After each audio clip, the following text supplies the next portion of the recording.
ఏంద్రది? ఏముంది? ఏంలే. సరే మేము ఇప్పుడే వస్తాం. మామా వాడు మన దగ్గర దాస్తున్నాడు రా. అవును, అదేదో చూద్దాం.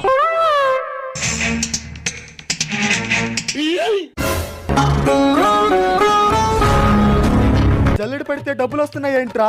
ఇలా అయితే లక్షలు సంపాదించొచ్చు. రే సాయి, ఏంది మామా? నువ్వు వెళ్ళి ఆ ఇటుకరాలు దించు, మేము ఇసుక జల్లెడ పడతాం. మామా మీరు వెళ్ళండి రా, నేను ఇసుక జల్లెడ పడతా. చెప్పింది చేయరా. నిజంగా చెప్తున్నానండి, ప్రపంచం అంతా దొంగ నా కొడుకుని. వాడు వెళ్ళాడు, నువ్వు పని కానివ్వు.